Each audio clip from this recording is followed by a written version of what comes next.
বাড়িতে বউকে যে বলে এলাম আমি কিছু একটা ব্যবস্থা করব, কিন্তু কিভাবে যে কোথা থেকে এত গহনা পাবো কিছুই বুঝতে পারছি না। বাঁচাও, কেউ আছো? কেউ আমার সাহায্য করো, বাঁচাও।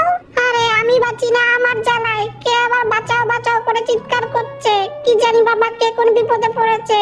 যাই এগিয়ে গিয়ে দেখতে হবে তো ব্যাপারটা। আরে কেউ কোথায় আছো? বাঁচাও আমায়, আমায় সাহায্য করো, কেউ কোথায় আছো? আরে এ তো দেখছি একটা কচ্ছপ। আরে ও কচ্ছপ ভাইয়া, তুমি এভাবে উল্টে কেন পড়ে আছো? আর এভাবে কেন এবার চিৎকার করছো শুনি? শিয়াল মামা, আমায় সাহায্য করো, আগে আমায় উল্টে দাও, তারপরে তোমার সব কথার উত্তর দিচ্ছি। শিয়াল মামা, তোমাকে অনেক অনেক ধন্যবাদ। তুমি যদি আজ আমায় সাহায্য না করতে আমি হয়তো এভাবেই পড়ে থাকতাম। তোমাকে অনেক অনেক ধন্যবাদ শিয়াল মামা। আচ্ছা ঠিক আছে ঠিক আছে, আর ধন্যবাদ দিতে হবে না, এবার আমি আমার কাজে যাই। ও শিয়াল মামা, তুমি কোথায় যাচ্ছ? আমি কিন্তু সব জানি। তুমি তোমার বইয়ের আবদার মেটাতে গয়না খুঁজতে যাচ্ছ, কি তাই তো শিয়াল মামা? এ কি কচ্ছপ ভাই, তুমি কি করে জানলে আমার মনের কথা?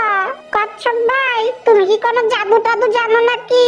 আসলে শিয়াল মামা, আমি কোনো সাধারণ কচ্ছপ নই, আমার আছে বিশেষ কিছু ক্ষমতা। আমার সেই ক্ষমতা দিয়ে তোমাকে আমি সাহায্য করতে পারি। শিয়াল মামা, আমি তোমাকে গহনা দিতে পারবো না, কিন্তু আমার বিশেষ ক্ষমতা দিয়ে আমি তোমাকে নতুন বাড়ি উপহার দিতে পারি। কচ্ছপ ভাই, তুমি কি বলছো এসব? আমার তো বিশ্বাসই হচ্ছে না। আচ্ছা ঠিক আছে, তোমার যদি সত্যি কোনো বিশেষ ক্ষমতা থাকে তবে আমার একটা নতুন বাড়ি করে দাও। ঠিক আছে শিয়াল মামা, তুমি বাড়িতে গিয়ে দেখো তোমার একটা নতুন বাড়ি হয়ে গেছে। আমি এবার যাই তাহলে, আমায় কোনো প্রয়োজন হলে এই নদীর পাড়ে এসে আমায় দেখো, আমি ঠিক চলে আসবো। এই বলে কচ্ছপ চলে যায় নদীর দিকে, আর বল্টু শিয়াল চলে তার বাড়ির দিকে।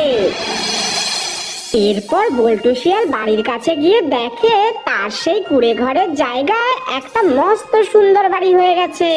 বল্টু শিয়াল ঘরে গিয়ে তার বউকে সমস্ত ঘটনা খুলে বলে। আচ্ছা বউ, আমার কিছু খেতে দাও, আমার খুব খিদে পেয়েছে।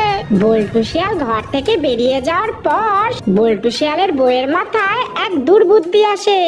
আরে আমার এই হাদা বরটাকে নিয়ে যে কি করি?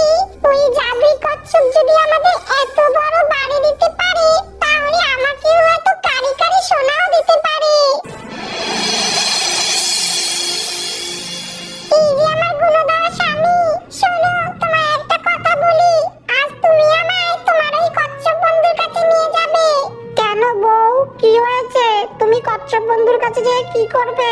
শোনো, তোমায় এত কথা বলতে কে বলেছে? তোমায় নিয়ে যেতে বলেছি, তুমি নিয়ে যাবে আমায়। আহা বউ গো আমার, তুমি এত রাগ করছো কেন? ঠিক আছে চলো, আমি তোমায় এক্ষুনি সেখানে নিয়ে যাব।